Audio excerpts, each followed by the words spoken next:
sort of counting down 5, 4, 3, 2, 1, and sometimes it sort of hovers around 3 and stops there for a while. But anyway, this is episode 15, actually, of these afternoon chats I've been doing on Facebook Live, and I'm really, really thrilled to have 3 very special people from my right, from the screen on my right, and I have no idea whether that's your right. We have Judith O'Reilly, then Trevor Wood. Hi, guys. And Derek Farrell. Hello. Good afternoon. I hope you've got a cup of tea in front of you. I certainly have. I know Derek. Oh, you all have. You're very good. So welcome to this broadcast in strange times. How are you all doing? Judith, how are you doing? I'm well, I've got corona, but apart from having corona, I am good actually. I've got a very mild case of corona. Fingers crossed it stays that way.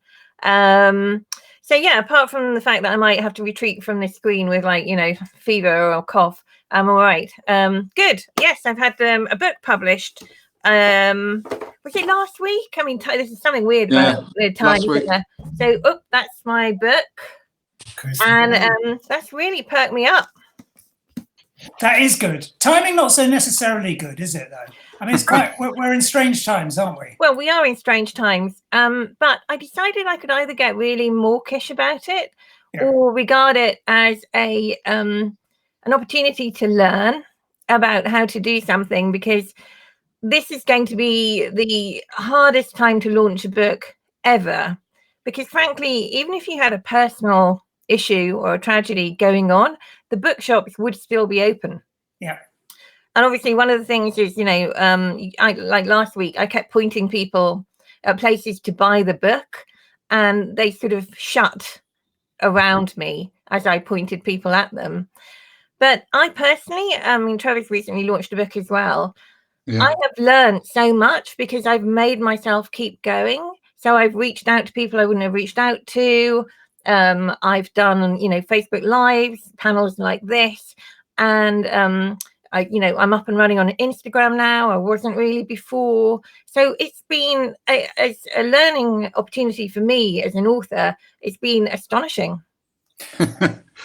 As a learning experience for you, Trevor, I mean, I can remember when my debut came out, you spend months just imagining what it's going to be like when you finally have a book out. Yeah, absolutely. You don't really imagine it's going to be like this, do you? Not at all. Not at all. My book was out a couple of weeks before Judith. The Man on the Street. Please do, because I'd have put it on the screen, which I normally try to do. That's okay. That's okay. It's called The Man on the Street. But yeah, it was due out on the 19th, and my launch was on the 17th, and it was cancelled at about 2 o'clock in the afternoon of the day itself. So that was a bit of a shame. But like Judith, we move on. I'm well. I'm fit. My life hasn't changed that much. I'm a full-time writer, so I work from home. I go for the occasional jog, and I do the shopping once a week. It's apart from having Pam, my wife, in the house, pretty much same as always. And I'm fit and well, unlike Judith, who's been poorly for about a week now. And yeah, I've learned a lot. This week I'm running I'm running our Northern Crime Syndicate's first live panel. We've done a recorded one. I'm going to get to you to talk about and explain that a little bit in a second. And we've got a comment. We've got all sorts of people turning up that I just want to say hello to, who are been coming around every bit. One of which is Nick Quantrill, who says, all good here on the volume front, because somebody was saying they couldn't hear. And I don't. William, don't let the Fahrenheit guys in. Don't let them in. All good on the volume here, and I don't mean Derek's shirt. Welcome, Derek. This was actually one of the quieter ones. This was the year I was booked for about 8 different festivals and events and readings. It's been a very slow burn. I've done a couple, 2 or 3 most years, but this year was like, I'm going to be a mega star, and then I went to shit. So I had already bought my wardrobe, so I thought, well, I'm wearing it. I don't care. Now you don't have a new book out. You're different, but you've got a book out that's is it coming out? Is it in paperback now? It is, isn't it? Death of a Diva. It's well, no, Death of an Angel. Death of an Angel. Apologies. Death of an Angel is in paperback. The latest one is Death of a Sinner, which is a novella that's done in a Ted Besh. So you basically read everything happens, and then Death of a Sinner. Thank you for buying it. No bother. I'm glad to find the person. No. So I'm sort of blessed in a way. A, I don't have a brand new book out, but B, my publisher is not reliant on brick and mortar stores. They sell via Amazon, and they sell even more via their direct to consumer via their website. And touch wood, they're still selling and they're still delivering. So, I mean, obviously, sales wise, so far we haven't seen we've seen a dip, but the reality is people who want to can still get hold of the book. So I'm not doing too badly off. Yeah. But I can remember when my first one came out, and there were a couple of hiccups which I caused. And someone actually had to take me to one side and say, listen, one book is not a career. You know, this will come, this will go. My friend Harriet Tice said to me, books are forever, and that's kind of kept me going, really. Yeah, I've just read a book. Well, I'm reading. I haven't read it. I don't know if you can see it. Bird by Bird, yeah. And she says something in it about the fact that once you write a book, that fact is sort of like a pebble in your pocket. I'm probably misquoting terribly here, but you can take it out. That sense of achievement doesn't go away. Yeah. And I think maybe I'm sort of still on a high from publishing this one. But for me, this is my fourth book. So I've done 2 memoirs and 2 action adventure thrillers. So finally, after my 4th book, I feel like a writer. Right. Wow. Do you? I've got,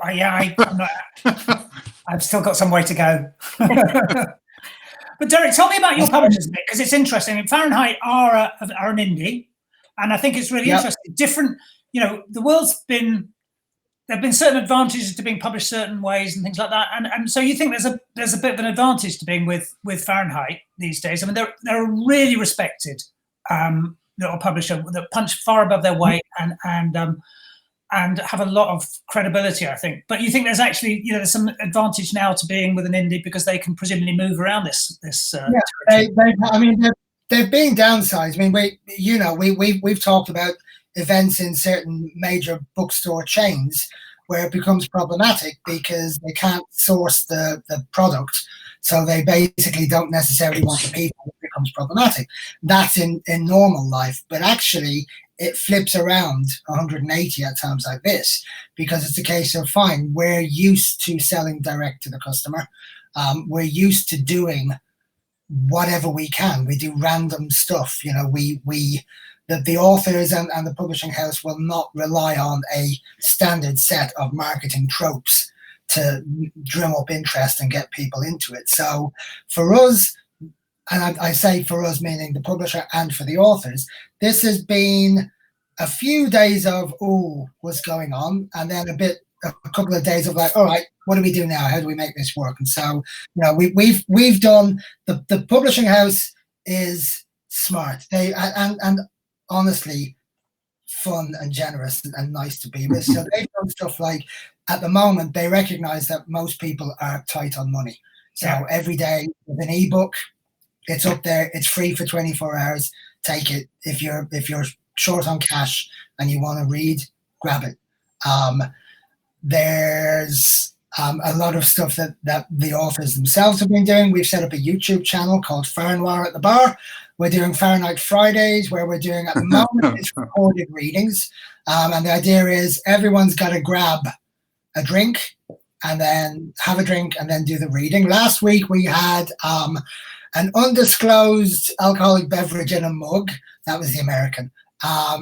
A bottle of Polish vodka that doubles up as paint strippers, and a bottle of tequila from the other American. So this week we've got, I'm reading, there's a guy called Cal Smith is reading, and we've got Ariana Dunblaker, who's from New York.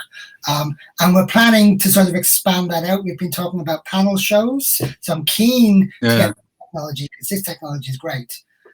So we've been talking about panel shows and games and live events. We've got more videos coming up where people talk about not just the readings from the book, but the background to the books and why they wrote them. And we're sort of organizing giveaways and stuff. So we've basically just seen this as an opportunity to do new stuff. which is great, because we didn't have that reliance on a model that was brilliant thrown away.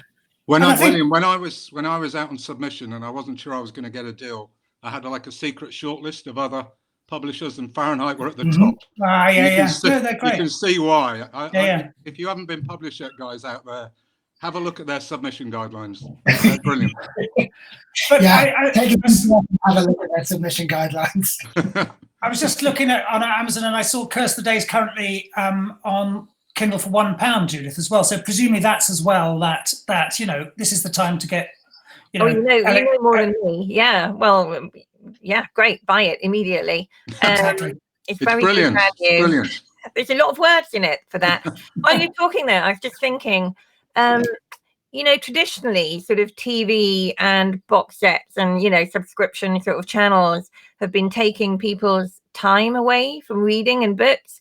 And I find it quite interesting that writers are now sort of seizing hold of screens and broadcast and the internet, and they're sort of claiming territory which we didn't have before, which we won't give back once this is over and we are on the other side. That's a very good point. And on that point, bring us down now. Judith and Trevor, you've formed this thing called Northern Crime Syndicate. Now, I mean, there have been other types of ways in which writers come together ever since, like Agatha Christie and Dorothy L. Sayers had the Detection Club. There's Killer Women in London, Murder Squad with Anne Cleeves and Kath Staincliffe. But you formed this Northern Crime Syndicate. Can you tell us what that's about? We're Judith and I are now describing ourselves as the mum and dad of the Northern Crime Syndicate, which I'm not entirely flattered by, I have to say. No, but that would make me. And the kids are a nightmare, honestly. We've been meeting up at various festivals, Harrogate, Newcastle Noir, obviously, for about 2 years now, probably on and off. And we just started to talk about it gradually, and it kind of came together a bit more at Harrogate last year. I think Judith was kind of walking behind the scenes, whispering in people's ears about joining in this secret group. Well, the original idea was it was going to be very inclusive and, have sort of lots and lots of Northern writers. But the logistics is quite hard in things like this, in panels, So we've started off with 6 of us, me and Trevor, and then the 4 boys. We're very proud of. I'm not sure about that. Rob Parker's a bit. I have their pictures, on the shelves. And then hopefully when we sort of go tour in an area, we plan to tour like any super group. We're going to hopefully have guests, in the panels that, like, I don't know, hopefully, sort of Mike Craven when we go to Cumbria, that kind of thing, you guys, when we come down to your areas. So then that will be a bit more inclusive. The frustrating thing is, William, of course, that we finally got our act together this year, and we had 5 panels booked, 1 a month from April onwards. Yeah. So whenever that's going to happen, I don't know. But we'd got booksellers to back us up, and it was all looking pretty promising. But of course, we've now had to revert to doing it online. So I've been learning Zoom rather rapidly. Haven't we all? Yeah, and we recorded the first one to be safe that we could do it and put it out. But we've had more than 1,000 views, which is amazing, I think. But we did think there was something about the North, yeah? I mean, we've got Tartan Noir, Icelandic Noir, Japanese, and we thought the North was sort of underrepresented. And Jackie Collins was very, who does sort of Newcastle Noir, etc., was talking about as being a new wave, which was incredibly sort of flattering. And hopefully, the North is very inspiring in terms of the landscape and the people. It has something very particular. So hopefully we can sort of help promote that. Yeah. Saying hello to Susan Wilkins, who I was going to do an event with down in Devon, actually, next couple of weeks. And sadly, another one cancelled. Hi, Susan. Hello to everybody who's around. Barry, Sven from Germany, Surjit, Andy, Kieran. Oh, lots of people. Caroline, these people who keep coming back for more. Keith, lovely to see you. Who have I missed? Anyway, carry on, Callie. I see, Derek, that Andy Hill has his book on submission with Fahrenheit. I saw that. Put a good word in. He's a good man. Put a good word. I'll have a word. But I loved something Judith said about, the technology that's being there, that we're writers and we've tended to focus on the writing. and the technology has always been something we'll get to, Yeah. and now suddenly it's like, well, no, it's now, you need to.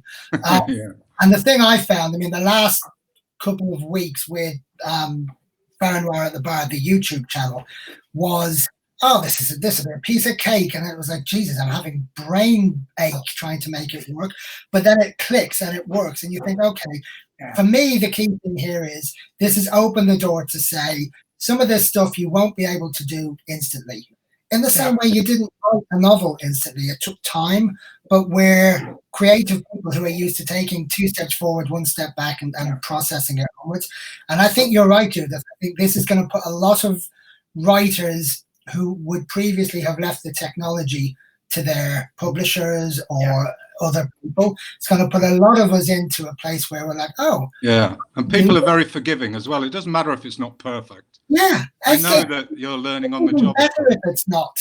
I mean, I also think, though, that, you know, bearing in mind we're in the middle of an apocalypse, that people, you know, might feel they've only got so much time to tell us what they have inside of them. And I think writers want to communicate, they want to connect, they sense that there's a really big need for connection and communication right now, but also personally, they want to broadcast, they want to get the words out. So it's another really good way to do that. And I think also very therapeutic for writers to be doing it. Yeah, well, I agree. I just quite... William can't get a word in. I think we're in a crisis, but I'm not sure Ocado deliver in the apocalypse. Yes, it's been very hard for me, challenging for me to get any words in on this, which I'm loving actually. But I was saying, for what I like it, I just like to get the chance to see inside other people's rooms. It's a bit of a relief after being in these films. I think Trevor's kind of hiding his very successfully somehow. It's all dark. But I wanted to talk to you about your protagonist. And I really want to start with Jimmy Mullin, Trevor, your protagonist, because this is his first outing. And this is a man who's a war veteran from the Falklands. And that's really central to him, isn't it? Yeah, he's a naval veteran with PTSD who lives on the streets of Newcastle. Has a very checkered history, which we gradually come to find out during the book. So there's a present day timeline, which is the kind of murder mystery. But then there are very short, intermittent chapters where you see how he ended up where he is. Right. So I can't give too much away because they kind of get filtered through the book. But yeah, he's had a very checkered past, avoids trouble as much as he can because of what's happened to him. But he sees something that he thinks might have been a murder. And then he sees an appeal from a young woman looking for her missing father. And nobody's really interested, so he gets dragged into that. So yeah, it's entirely based from his view. So the protagonist is a homeless man, which is pretty unusual. It sounds, I mean, it's great. It's a lovely idea. And Judith, you're Michael North is a man who's kind of like a bit of a time bomb, isn't he, really? I mean, he's personal, you know, he's a man at great risk, which gives him a particular advantage, doesn't it?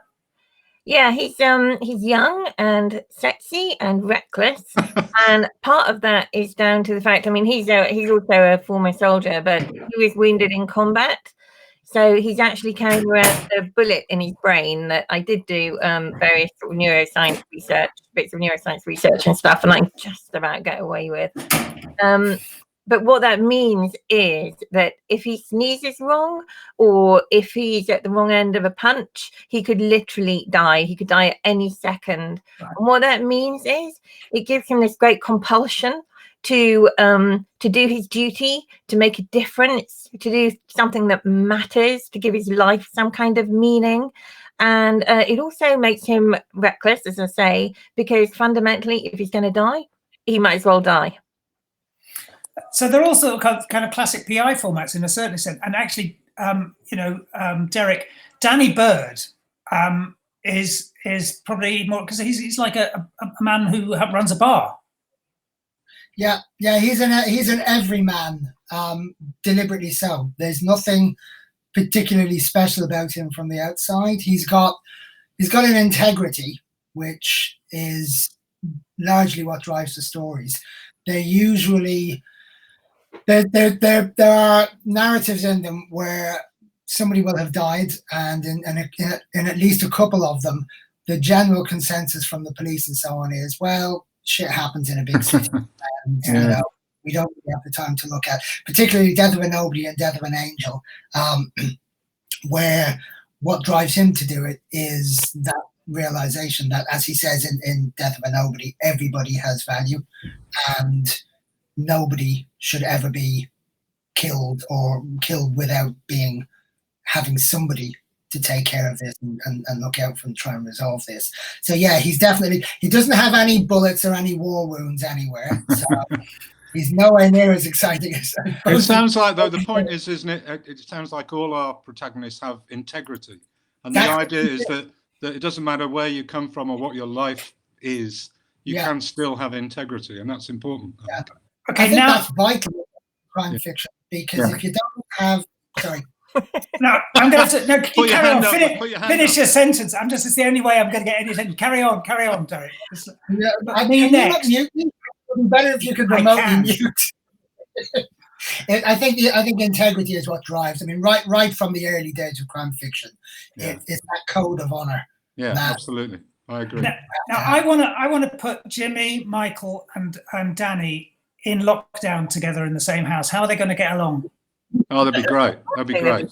Jimmy doesn't drink, though. Jimmy doesn't drink, so I don't know how he'd get on with a barman. Well, Danny cooks, and he only drinks because he's best friends with a raving alcoholic. Oh yeah, so is Jimmy. So they've got a connection. Yeah, they're fine. They'll be fine. Manage. Yeah, I'm lying. I'm like, and Michael North is our security. He kicks everybody's ass. He'll be great. Michael would have to come with his sidekick, Fang Yu, though, this 14-year-old Chinese Geordie geek. I love that. She would get them all in order. Yeah. I love that. She'd certainly sort things out. She's hardcore. now I'm going to have a little pause here because Ellie Griffiths, who came on probably about show 3, the very, very lovely and respected Ellie Griffiths, at the same time was starting out doing something because I think we're all trying to work out how we do this, and she started out with a project where she's reading from her very first book, Crossing Places, and I'm going to do that. In the meantime, I'm going to ask Derek, I'm going to ask a question that Sven's asked you, which I'm going to give you a couple of minutes, you see. This is quite clever. Derek, which Cole Porter song would you describe Danny Bird? I think there's, anyway, so you've got to think about that. You've got about 3 minutes. Now, the other problem is I have to kick one of our guests out for a couple of minutes. I'm going to actually, because you're closest to the right, you're easiest to put in the corridor, Judith, I'm afraid. Sure. I'm going to hide you for a second, because they only allow 3-4 things on stage. And so if we can now, here we go. So earlier this morning, I spoke to the lovely Ellie Griffiths. So welcome back, Tom. You're on now. Hold on. I think I've just got a slight sound problem with that, so I'm going to mute. Who can I mute? Me. That would be a good thing. Yeah, it'll take a second. Well, let me just do some muting. Muty, and probably actually should be fine. Let's try that again. Rewind. Chapter 18 of the Crossing Places. Yes. You've been reading it every day. How's that? Does that sound really awful to everybody? I'm getting double sound on this. I'll let it run for a bit and see how we go. How's it been going? Well, I've really enjoyed it, actually. It's been a funny thing. When all this started and we were all a bit scared and we didn't really know what was going on, I wanted to do something that would be a bit comforting. And I always like people reading to me. So I thought I would read from The Crossing Places. It's my first book. And it's been great. I've recorded an episode, a chapter every day.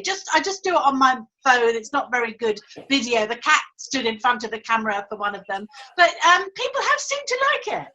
It's amazing. And I've been looking at the comments. I've been watching them as well. And I think there's something, I think it's lovely because there's a kind of community forming around it. People are now, it's another way of reading a book that a lot of people love and are feeling familiar with. And I just love all the conversation that's sort of starting on your comments list about it. It's so lovely, and people do say very kindly that they look forward to, you know, the day's chapter, and maybe they save it to the end of the day with a cup of tea or something like that. And been very moving, you know, a couple of people saying that they've got NHS jobs or essential jobs and they're saving this. I mean, that makes me feel, you know, very humble and very happy, really. But it is nice, I think, to be read to, and I'm enjoying it. You know, it's my first book. There are a couple of surprises there for me, I have to say. I haven't read it since I wrote it, probably sort of 11 years ago, more than 11 years ago. So yeah, but I have really enjoyed it. It's and it is a way, you know, it's a way of passing the time. I think we were saying this just before, because you do get a bit confused and you don't quite know where you are. But I know that I've been reading this for 18 days, and it's funny, really. Somebody said that they could tell which chapter I was. Look, I think that stopped there. I'm getting some people saying it was going fine. This is, I'm going to have to try and work out how to show this again. But go to Ellie Griffiths' go to Ellie Griffiths' Facebook, and every day there's a new chapter of Crossing Places. And what's amazing, and what I was trying to say, I couldn't hear it. I was hearing 3-4 voices at the same time, which even with 2 Domenicas is quite challenging. But they're brilliant, because I think she's so well loved as a writer. She's gathered this kind of community around her, and it's really, I think there's something really special when, you know, connecting with a crowd in that kind of way. I'm going to just bump that video if I can work out how to do that. Technology's beating me here. Hold on. Hide that and bring back Judith. Hey. Hey. Well done. I didn't think I'd get back on. I better unmute people here. I'll try running that at another session, or maybe put it up on my website. Let's bring Derek's sound back and Trevor's sound back.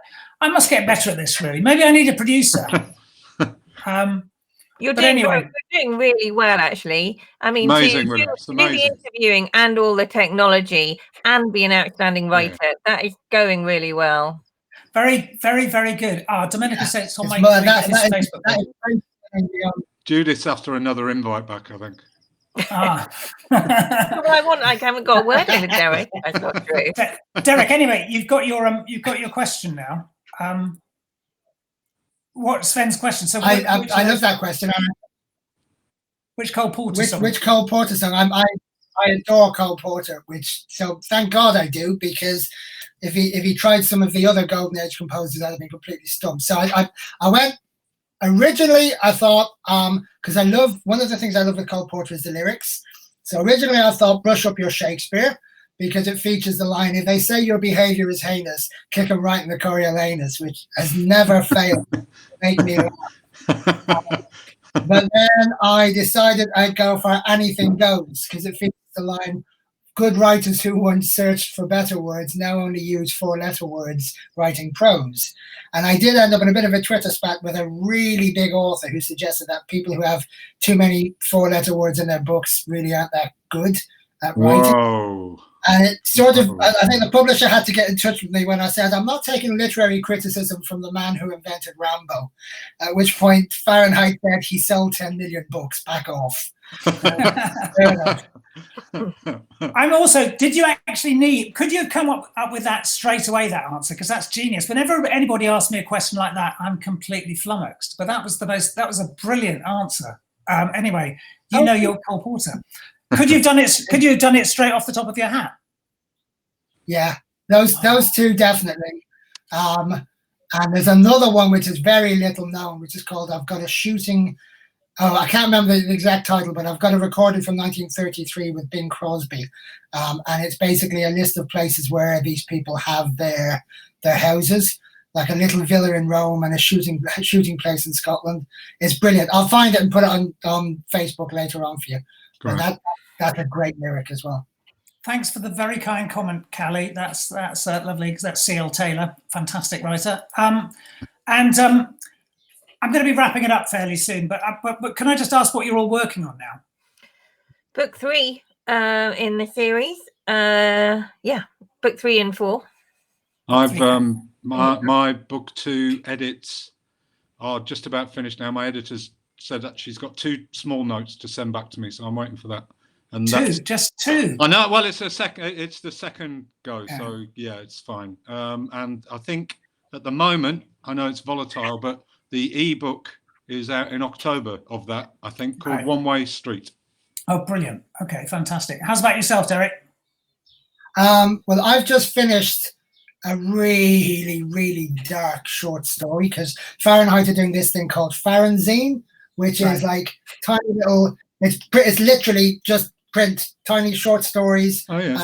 The first one from Nick Quantrill, which is really good. I've pitched one which is like the anti-Danny.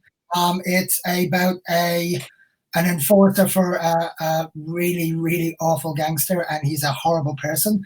And then I was going to start writing a really dark standalone, and then go on to the next Danny after that. But to be honest with you, with the way the world is now, I thought spending any more time in that dark space wouldn't be good for me. So I'm going to spend time with my mate Danny and his alcoholic friend Kaz. Thanks very much for all the comments as well. I've had lots of suggestions of other people I should have. Joy saying, ask Mark Hill. Well, I did. Well, actually, Mark Hill, of course, just actually messaged me this morning, said, when the hell am I going to be on, William? In that kind of way. So, you know, I have to put him on. And Neil Broadfoot, I've been told to invite. Of course I will. And, of course, when you actually mentioned Nick Quantrill, I definitely need Nick. I'm taking Bank Holiday Monday off, Caroline. And I'd forgotten this was a bank holiday because I don't know about you. I'm kind of lost about where we are. Yeah. William, have you had Dominic Nolan on yet? No, I haven't. Oh my God. Dom's brilliant and hilarious. Have you had Zoe Sharp on? That's a lot of male names there. Have you had Zoe Sharp on? I have. I haven't had Zoe, and I'd love to have her. Yeah, obviously. The original idea was this, that I just do it for a few days, and then I thought, I'll do it till my hardback comes on. My hardback's now been put back till July. So yeah, we can come back. The rematch. But who have I got? I've got next week. I've got a session on Polari. I'm doing Val McDermott on Wednesday. Leslie Thompson will be on. Sending her back a shirt. Sarah Hillary, Jane Casey, I think, is coming the following Monday, and Abir Mukherjee after that. So please keep coming back. Please keep looking at my Facebook pages. Please buy these people's books, especially by Man on the Street by Trevor Wood. Do that. Curse the Day by Judith. And hold up your book, Derek. Go on, join in.